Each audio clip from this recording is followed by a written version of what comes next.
Remember at the end of this video, that in the description part there are links to find additional information regarding the topic that we are going to expose. Welcome to our class number 5 of the chiller course for beginners. We are going to deal with the issue related to water chillers that use a scroll compressor and whose condenser is cooled by air. We can generally say that this type of machine is intended to cover thermal loads in the range between low and medium capacity. As the thermal load that the machine will cover begins to increase, then the number of scroll compressors that the chiller will have will also increase. This is because the scroll compressor generally does not exceed 25 tons of refrigeration.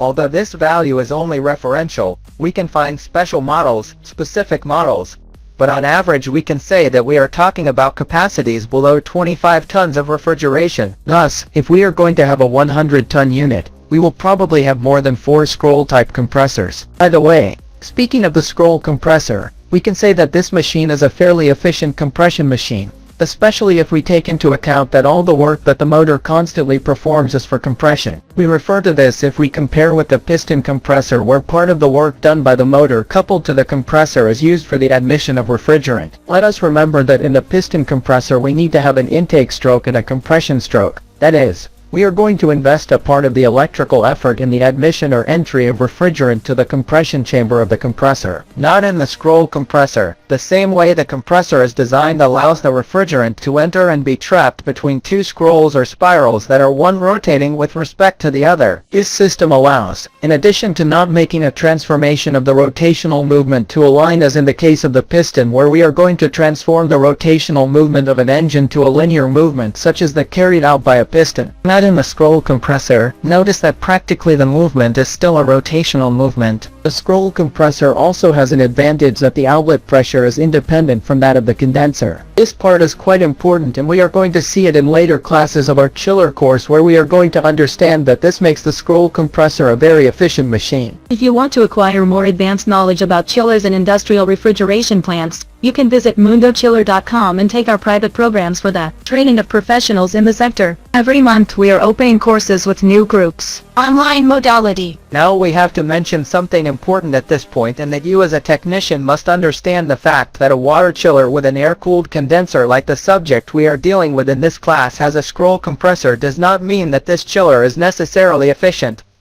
Because there is going to be a very important factor that is going to be the control strategy that this machine has, even if it has that scroll compressor to adjust to the thermal load that the application is needing. In other words, if we are talking then about a chiller of a chiller-type water cooler with a capacity of 100 tons that was selected for a maximum capacity of 100 tons, we saw in class number 3 that we were not necessarily going to have the compressor or the chiller working that maximum capacity. Probably or most of the time we are going to have loads less than that 100, because 100 was the maximum. So the capacity of that chiller with that scroll compressor will depend on adapting to that load.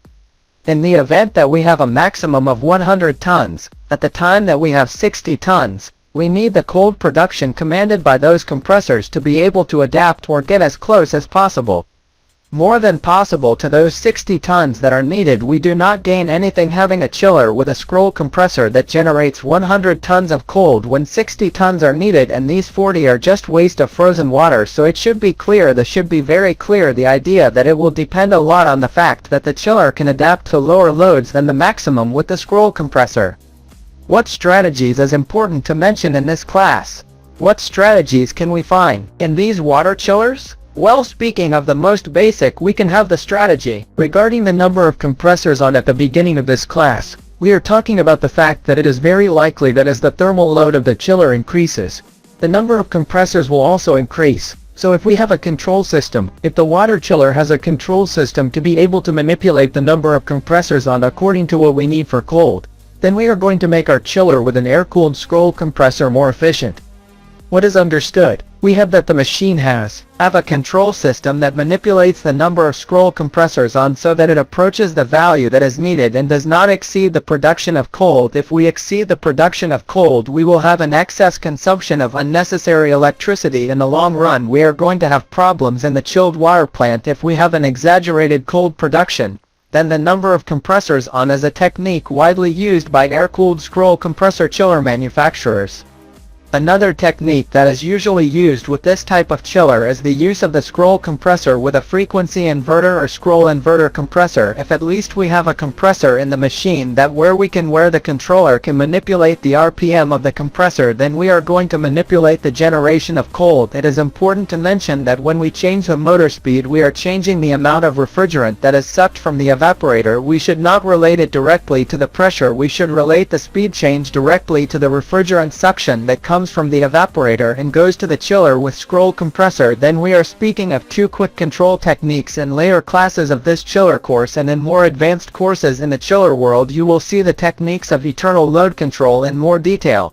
So we can summarize that the scroll compressor chiller is a chiller designed for at capacities between low and medium. In general, we can say it. We must also say that one of the main advantages of this is the fact of having a relatively simple installation, low maintenance, and very similar to that of an air conditioning unit. What should be added is the maintenance of the chilled water circuit. So it is a machine that is ideal for places where we are not going to have a constant maintenance staff. It is there where the chiller with scroll compressor is quite interesting for use. The chiller with compressor scroll is undoubtedly the leader in low-capacity water chiller machines, and little by little it has been displacing the reciprocating compressor. In the next class we are going to see then the scroll compressor chiller, but now the one that uses the condenser cooled by an additional water circuit.